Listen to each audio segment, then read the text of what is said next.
नमस्कार, मी पंजाब डक. आज आहे 13 मार्च 2026.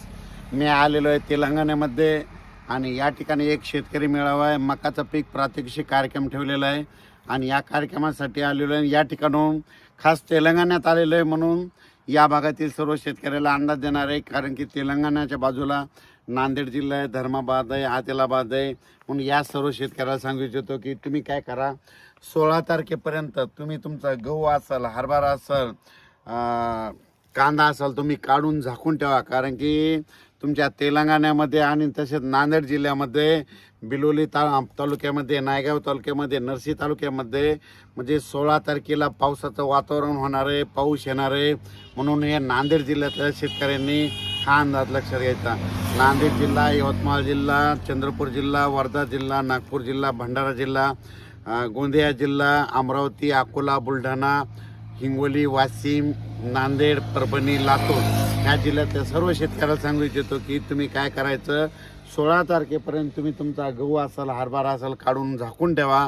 कारण की 16 तारखेला या भागामध्ये पाऊस पडणार आहे म्हणून हा अंदाज लक्षात घ्यायचा.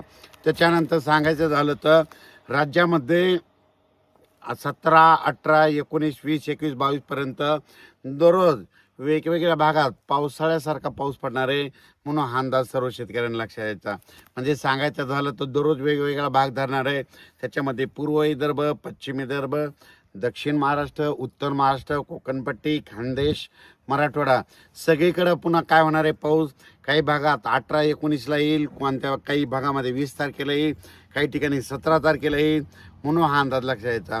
म्हणजे पश्चिम महाराष्ट्र, उत्तर महाराष्ट्र आणि कोकणपट्टीकडं त्या ठिकाणी मात्र 18, 19, 20च्या दरम्यान तिकडल्या भागामध्ये चांगला पाऊस पडणार आहे म्हणून हा अंदाज लक्षात यायचा. आणि त्याच्यानंतर राज्यात परत पुन्हा पाऊस येणार आहे का, तर राज्यात पुन्हा परत एक सांगू इच्छितो की ह्या टप्प्यामध्ये पूर्व विदर्भ, पश्चिम विदर्भ आणि मराठवाड्यामध्ये म्हणजे 16 ते 22चा पाऊस, 17 ते 22चा पाऊस पडणार आहे.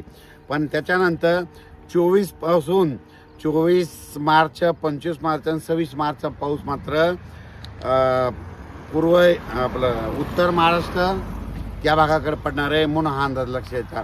उत्तर महाराष्ट्र, मराठवाडा, पश्चिम महाराष्ट्राकडं म्हणजे 24-25चा हे पाऊस जास्त पडणार आहे म्हणून हा अंदाज त्या शेतकऱ्यांना लक्षात यायचा. म्हणजे सांगायचं झालं तर 2 टप्प्यामध्ये पाऊस पडणार आहे.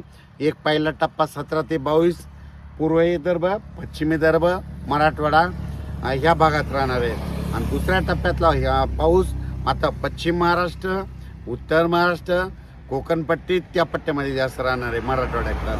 म्हणजे 2 टप्प्यात पडणार आहे. पहिल्या टप्प्यातला विदर्भाकडे पाऊस पडणार आहे चांगला आणि दुसऱ्या टप्प्यातला पश्चिम महाराष्ट्राकडे, मराठवाडा आणि उत्तर महाराष्ट्राकडे पडणार आहे. म्हणजे सांगायचं झालं तर राज्य हे जवळपास 17 पासून ते 28-29 तारखेपर्यंत दररोज वेगवेगळ्या भागात खराबच वातावरण राहणार आहे म्हणून हा अंदाज लक्षात येतात. जशी वेळ येईल तसं तुम्ही काय करायचं, तुमचा कांदा असेल, गहू असेल, हरभरा असेल, तंबाखू असेल तुम्ही तुमचं काढून घ्यायचं आणि आपण आपल्या मालाची काळजी घ्यायची.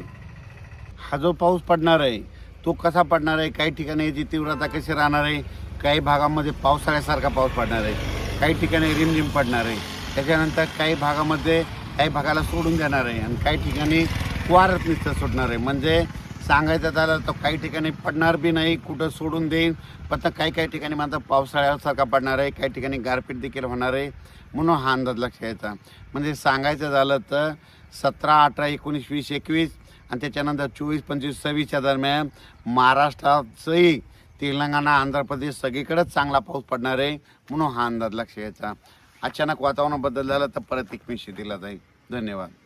तसेच शेतकऱ्याला माझी विनंती, आपण आपला जर हरभरा आलेला असेल तर तुम्ही काढू शकता, गहू काढू शकता, त्याच्यानंतर कांदा काढू शकता, झाकून टाकू शकता. कारण की 16 तारखेपर्यंत अनेक 2-3 दिवस तुम्हाला वेळ आहे. त्या 2-3 दिवसापर्यंत जसं पीक येईल तसं काढून घ्यायचं आणि आपण आपला माल सुरक्षास्थळी ठेवून द्यायचा. धन्यवाद.